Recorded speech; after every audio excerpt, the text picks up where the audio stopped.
नमस्कार। नेपाल टेलिभिजन हेरेर बसिरहनुभएका सम्पूर्ण आदरणीय दर्शक महानुभावहरूमा काठमाडौँ महानगरपालिकाको दैनिक टेलिभिजन कार्यक्रममा हाम्रो काठमाडौँको आजको श्रृङ्खलामा यहाँहरूलाई स्वागत छ। दर्शकबिन, कार्यक्रममा हामी काठमाडौँ महानगरपालिका क्षेत्रभित्र भए गरेका विभिन्न गतिविधि एवं जनचासोका विषयहरू प्रस्तुत गर्ने गर्दछौँ। दर्शकबिन, अन्तर्राष्ट्रिय रूपमा नै सामाजिक न्याय पाउन नसकेको चर्चा र बहस बढ्दै गइरहेको छ। न्यायको लागि सङ्घर्ष गर्नेहरू पनि त्यति नै छन्। न्याय नपाउँदा धेरै नागरिकहरूले दुःख खेप्नु परेको छ। त्यो नेपालमा मात्रै होइन, अन्तर्राष्ट्रिय रूपमै धेरै बढ्दै गइरहेको छ। न्याय पाउनको लागि समय कुर्नुपर्ने अवस्था, अर्थात् नागरिकले न्याय पाउनको लागि निकै सङ्घर्ष गर्नुपर्ने अवस्था आएको छ। यही परिवेशमा अन्तर्राष्ट्रिय सामाजिक न्याय दिवसको अवसर पारेर राष्ट्रिय समावेशी आयोगले एक महत्त्वपूर्ण कार्यक्रम सम्पन्न गरेको छ र नेपालमा पहिलोपटक समावेशी दिवस पनि सम्पन्न गरेको छ। यो प्रसङ्ग कार्यक्रमको सुरुवातमा राख्नेछौँ। राष्ट्रिय समावेशी आयोगले पहिलो राष्ट्रिय समावेशी आयोग दिवस मनाएको छ। प्रत्येक वर्ष फेब्रुअरी 20 मा मनाइँदै आएको अन्तर्राष्ट्रिय सामाजिक न्याय दिवसको अवसर पारी आयोगले आइतबार राष्ट्रिय समावेशी आयोग दिवस 2078 मनाएको हो।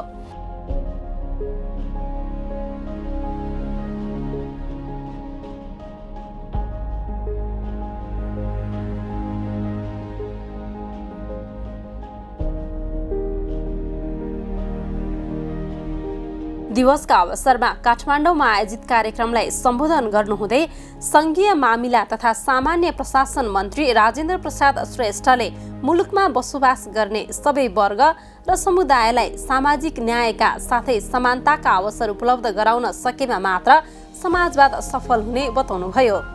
राज्यले समाजवाद उन्मुख नीति लिएकाले यसको सार्थकताका लागि उत्पादनमूलक क्षेत्रमा जोडिएका तर राज्यको मूलधारमा समावेश नभएका किसान, मजदुर लगायतका वर्गका लागि समावेशी आयोगले सामाजिक हितको काम गर्न सक्नुपर्ने मन्त्री श्रेष्ठको भनाइ थियो। नेपालको राज्य व्यवस्थालाई हाम्रो संविधानले नै समाजवादमा लाने, समाजवाद उन्मुख भनिसकेपछि समाजवादले त सामाजिक हितको लागि काम गर्नुपर्छ। उत्पादनका साधनहरूलाई सामाजिकीकरणको माध्यमबाट हामीले सबैभन्दा पिछडिएकाहरूलाई सुशासन र समृद्धि दिने भएकोले मजदुर किसानको हक हितका सन्दर्भमा पनि यो आयोगले अत्यन्तै महत्त्वपूर्ण भूमिका खेल्नुपर्छ। यो भनेको नेपालको जनसङ्ख्याको एउटा ठुलो लार्जेस्ट क्लस्टरभित्र पर्दछ।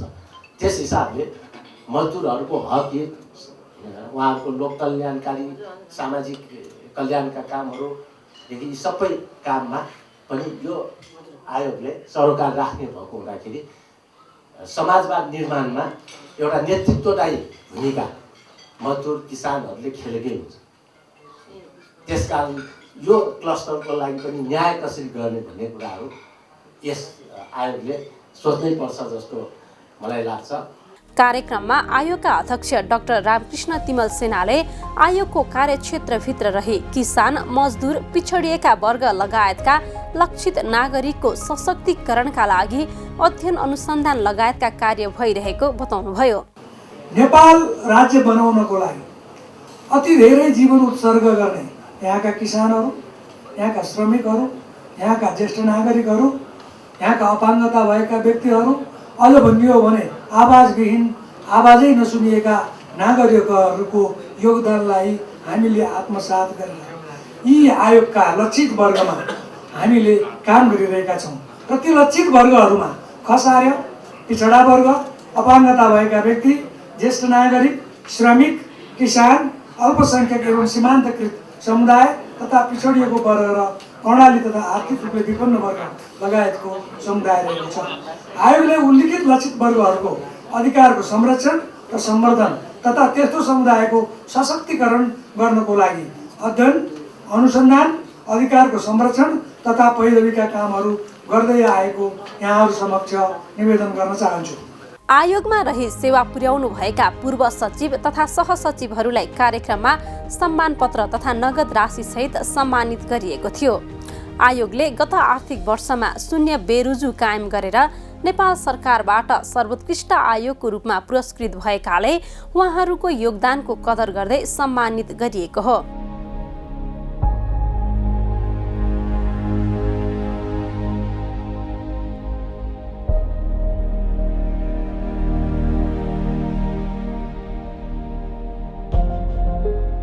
यसै गरी आयोगको वातावरणीय सरसफाइमा योगदान पुर्याए बापत काठमाडौँ महानगरपालिकाको वातावरण विभागमा कार्यरत महानगरपालिका वडा नम्बर 12 का निरञ्जन पौडेललाई समेत सम्मानित गरिएको थियो।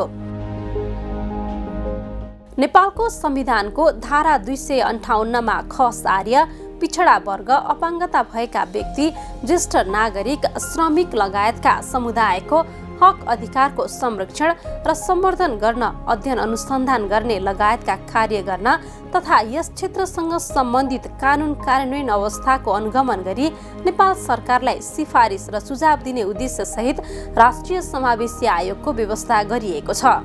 सोही नीतिगत व्यवस्था अनुसार संस्थागत संरचनाको रूपमा संवैधानिक आयोग अन्तर्गत राष्ट्रिय समावेशी आयोगको स्थापना गरिएको हो।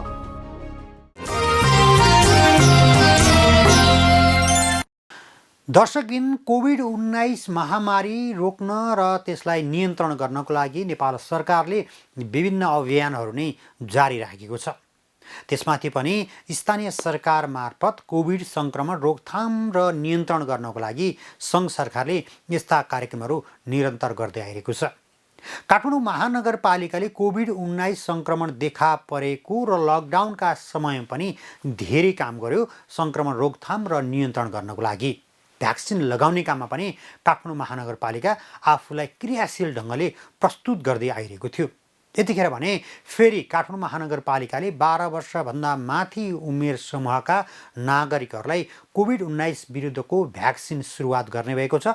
10 गतेदेखि 13 गतेसम्म महानगरपालिका क्षेत्रभित्र बसोबास गर्ने नागरिकको लागि कोभिड-19 विरुद्धको भ्याक्सिन सञ्चालन गर्ने भएको छ। यो प्रसङ्ग अबको पालोमा। काठमाडौँ महानगरपालिका कार्यालयले महानगर क्षेत्रमा कोभिड-19 विरुद्धको फाइजर खोप कार्यक्रम सञ्चालन गर्ने भएको छ। महानगरपालिका कार्यालयले फागुन 10 देखि 13 गतेसम्म 4 दिनभर फाइजर खोपको पहिलो र दोस्रो मात्राको कार्यक्रम सञ्चालन गर्न लागेको हो।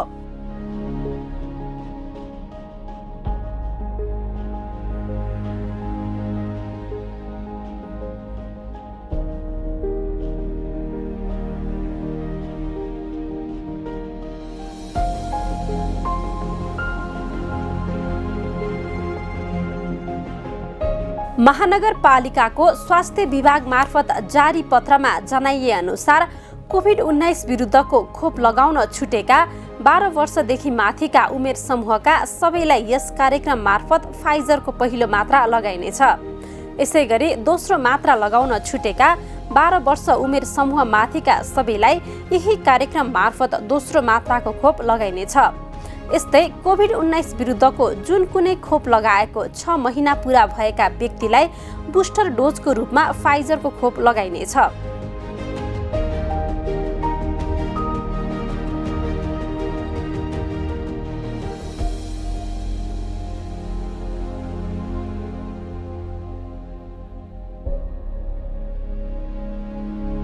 स्वास्थ्य विभागले खोपको पहिलो मात्रा लिनका लागि उमेर खुल्ने परिचय पत्र देखाउनु पर्ने जनाएको छ। त्यस्तै दोस्रो तथा बुस्टर खोपको लागि पहिलो खोप लगाएको खोप कार्ड अनिवार्य देखाउनु पर्नेछ। महानगरपालिका मातहतका 32 वटै वडामा वडा कार्यालयले तोके बमोजिमको खोप केन्द्रमा 10 देखि 4 बजेसम्म खोप लिन सकिनेछ।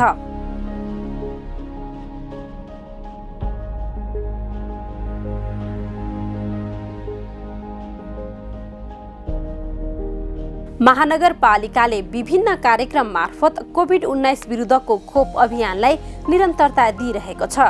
कोरोना संक्रमणको तीव्रतर वृद्धिसँगै महानगरपालिकाले संक्रमण दर बढ्न नदिन बुस्टर डोजलाई प्राथमिकतामा राखेको थियो।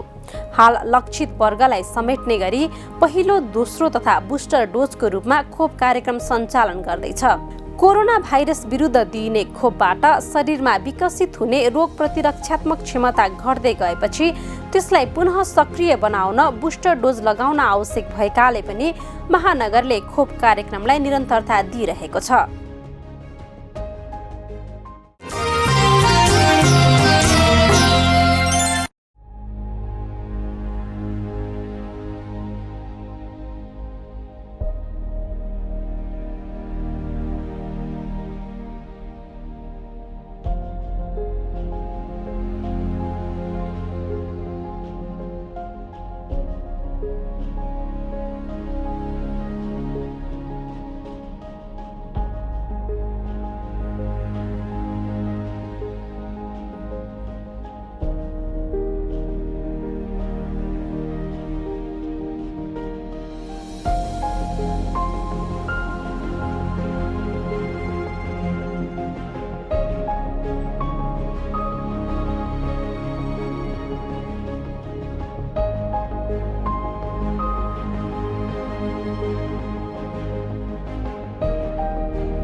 दर्शकबिन यिनी प्रस्तुतिसँगै आजको कार्यक्रमको निर्धारित समय सकिएको छ। भोलि पनि नयाँ विषय प्रसङ्ग लिएर आउने नै छौँ।